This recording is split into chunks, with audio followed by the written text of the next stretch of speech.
Welcome back to the channel. Have you ever wondered how to make someone not just miss you, but actually crave your attention as if they can't go a day without thinking about you? Imagine if every moment you're away became a countdown to your return. Well, guess what? This isn't just a dream. Such profound influence is well within our reach. Today, we're diving deep into a compelling strategy centered around the art of strategic withdrawal, a method where stepping back allows others to realize just what they're missing. Yes, my Stoic friends. I'm talking about Stoicism, a philosophy so powerful that it can transform absence into a magnet of curiosity and desire. The power of strategic withdrawal. This isn't about playing games. It's about recognizing and appreciating your intrinsic worth, allowing that realization to echo loudly in your absence. As Seneca wisely said, absence sharpens love, presence strengthens it. By harnessing both, you create a dynamic where they will beg to be by your side. Think of it as cultivating a garden. Stepping back can create a profound impact by shifting the balance of power in your relationships, letting others experience the weight of your absence. This is not a passive move. It's a deliberate choice to focus on personal growth and self-sufficiency, making your presence more valued when you do engage. Challenge. Embrace your worth. Before we dive deeper, I have a challenge for you that will set the tone for what's about to unfold. If you're ready to step into your power and let your silence echo louder than any words, drop a comment below with the phrase, "I know my worth." This isn't just a statement. It's a declaration of your strength, your resolve, and your commitment to becoming unforgettable. It's time to show the world and yourself that you're not just stepping back, you're stepping up in a way that will make them feel your absence like never before. Reflect on your influence. Let's take a moment to consider something interesting. How does it feel when someone you care about isn't around? Have you noticed that sometimes you miss them even more? Now, what if you could make people feel this way about you? Making them truly notice and even miss you when you're not there. In your daily interactions, do people lean in when you speak? Do their eyes light up when you enter the room, or do they hardly seem to notice? Every interaction is an opportunity to leave an imprint on the minds and hearts of others. But what if you could turn these fleeting moments into lasting echoes? What if your absence could speak louder than your words ever could? An experiment in absence. To get us started on this path, I invite you to participate in a small experiment. For the next day, choose one common interaction in your life, perhaps a regular meeting, a daily call, or even your presence on social media. Withdraw subtly, reduce your usual engagement, and observe. Notice how people react. Are they looking for you? Do they express a need or desire for your input? This exercise isn't just about seeing if you're missed. It's about gauging the depth and impact of your usual engagement, clarifying intentions. Now, you might be wondering, isn't it a bit excessive to make someone beg for attention? That's a great question. It's crucial to address this point right away. When we talk about making someone beg, we're not suggesting we should make anyone feel desperate or uncomfortable. The phrase "make them beg" isn't a term from Stoic philosophy, nor does it convey the respectful and dignified approach that Stoicism promotes. What we're really exploring is the idea of becoming such a positive and impactful presence in people's lives that they naturally feel a void when you're absent. It's about cultivating a persona that draws people in not through demands or manipulation, but through the magnetic quality of your character and actions. This aligns with the Stoic focus on virtue and the importance of building relationships based on respect and mutual growth. Self-reflection on interaction. So, how do we start? We begin by observing our own interactions and noticing the impact we have on others. Think about the last conversation you had or the last meeting you attended. How engaged were you? How engaged were others with you? By understanding our current influence, we can start making small changes that enhance our interactions, whether it's listening more intently, speaking more thoughtfully, or simply being more present in the moment. Master emotional equilibrium. Let's discuss the first cornerstone of our journey, mastering emotional equilibrium. In the Stoic sense, this isn't just about controlling your emotions. It's about aligning them with wisdom and reason, turning you into someone whose presence is both grounding and profoundly compelling. Marcus Aurelius, a true master of Stoic thought, once wisely noted, "You have power over your mind, not outside events." Realize this, and you will find strength. Imagine navigating life's ups and downs with such poise and presence that people can't help but be drawn to you. They notice your calm during a storm and start to wonder what your secret is. This isn't about making them beg for your attention in the conventional sense. It's about crafting a presence so robust and serene that they naturally gravitate towards you, eager to learn and experience the tranquility you embody. Practicing emotional resilience. Think about a time when chaos unfolded around you, perhaps at work or during a family gathering. While others might react with visible stress or annoyance, you choose a different path. You pause, reflect, and respond with measured thoughtfulness. This isn't repression. It's about choosing responses that align with your values and goals. You're not swayed by immediate emotions, but guided by deeper principles. To practice this, begin by observing your typical emotional responses. Are you quick to anger? Do you retreat in sadness? Recognize these patterns and then intentionally decide to pause when triggered. This pause is your powerful tool. It's where choice and freedom lie. In that space, decide how you want to respond based on Stoic virtues like wisdom, justice, courage, and moderation. Embody Stoic composure. Achieving emotional equilibrium isn't about diminishing your feelings. As Seneca beautifully articulated, the Stoic is not unsympathetic, but his sympathy is quiet and measured. Show your emotions, but in a way that respects your inner calm and the well-being of those around you. For instance, when you receive good news, let your joy be sincere but not overwhelming. Let it inspire rather than dominate. Now, let's visualize your newfound Stoic composure in action. Imagine being praised by your boss.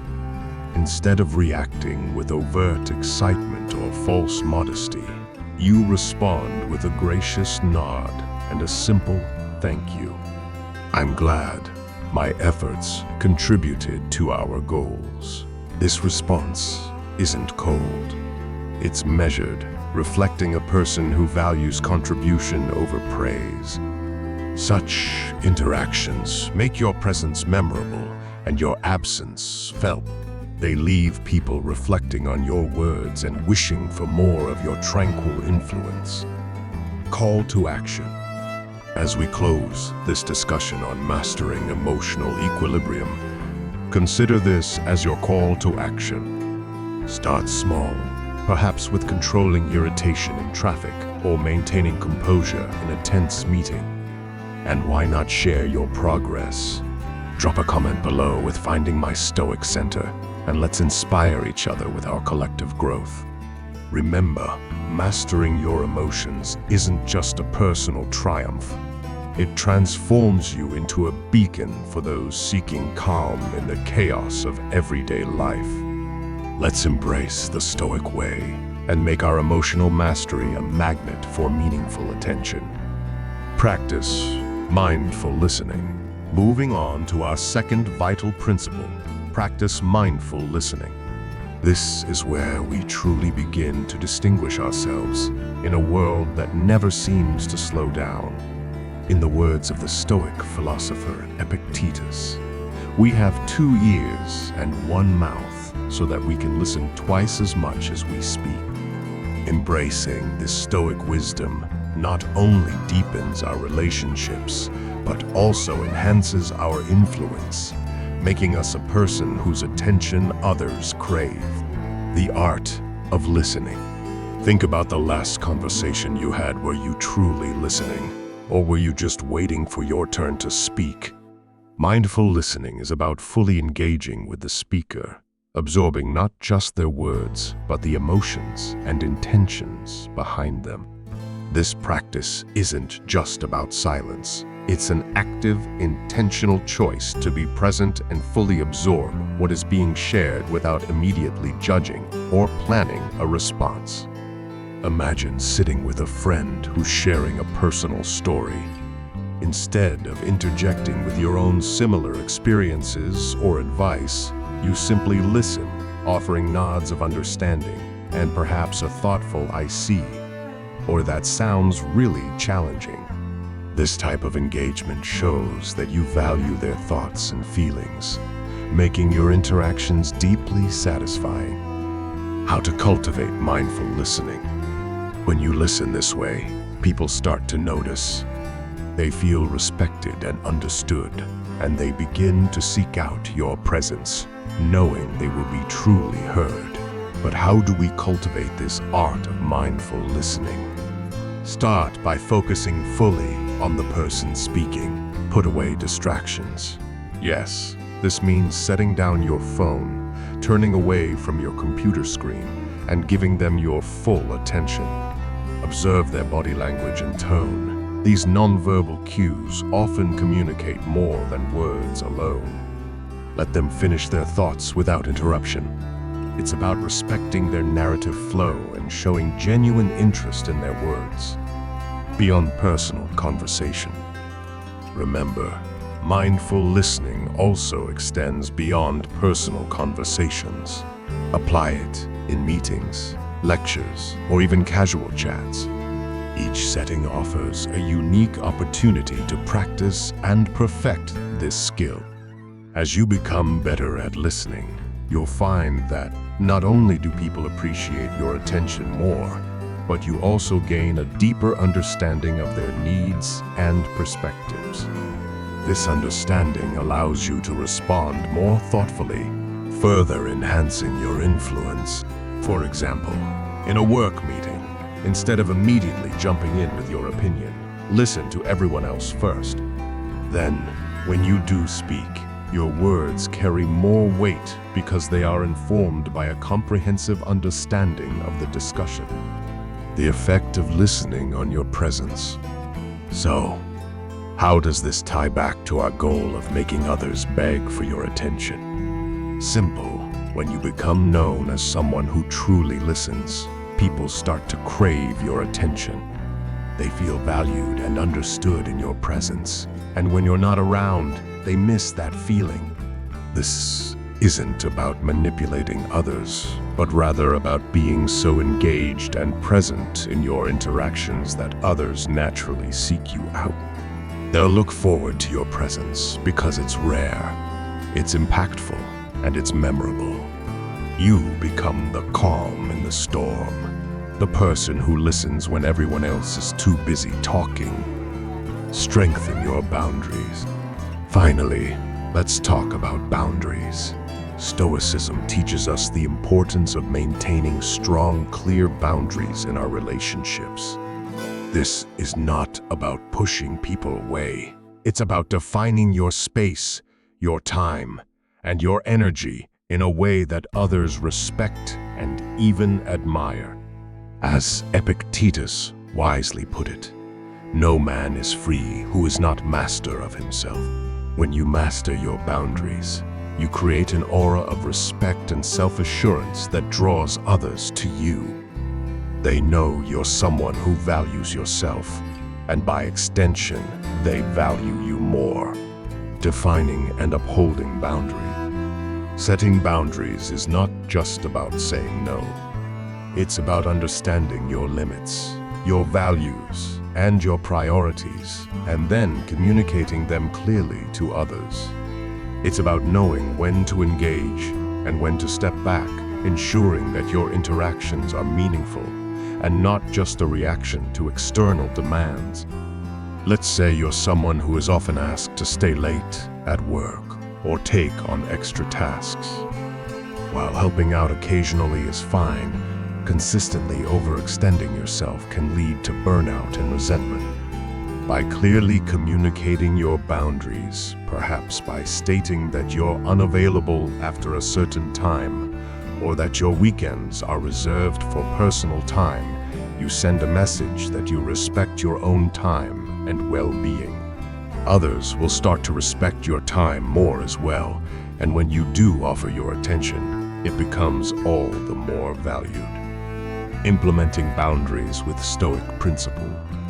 Implementing boundaries with Stoic principles means balancing assertiveness with understanding. It's about being firm yet fair, and ensuring that your boundaries are not just respected but understood. This doesn't mean shutting people out. It means inviting them into a space where both parties' needs are respected. When someone crosses a boundary, address it calmly but firmly. For example, if a colleague continuously interrupts you during meetings, you might say, "I value what you have to say, but I'd appreciate it if you could let me finish my point before responding." This statement is clear, respectful, and reinforces your boundary. Impact of boundaries on relationships. What you'll notice over time is that people start to respect you more. They'll recognize that your time and energy are valuable, and when you do choose to spend it with them, it's a sign of genuine interest and commitment. This respect naturally leads to a stronger, more impactful presence. People will begin to seek you out, not just because you're available, but because your presence is meaningful. They'll miss your company and seek your attention more deliberately, knowing that it's not given lightly but with intention and purpose.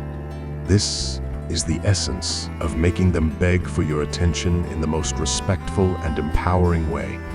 To wrap up, remember that the goal isn't to make others beg for your attention through manipulation or games. Instead, it's about becoming a person whose presence is so impactful, so valued, that when you're not around, people can't help but feel your absence. It's about cultivating emotional equilibrium, practicing mindful listening, and establishing strong boundaries that command respect. By embodying these principles, you naturally become someone who others crave to be around, not out of desperation, but out of admiration and genuine connection. Now, it's your turn to put these principles into practice. Start small, observe the changes, and watch as you transform not just your relationships, but the way you navigate the world. I hope you found this video enlightening and empowering. If you did, don't forget to give it a thumbs up.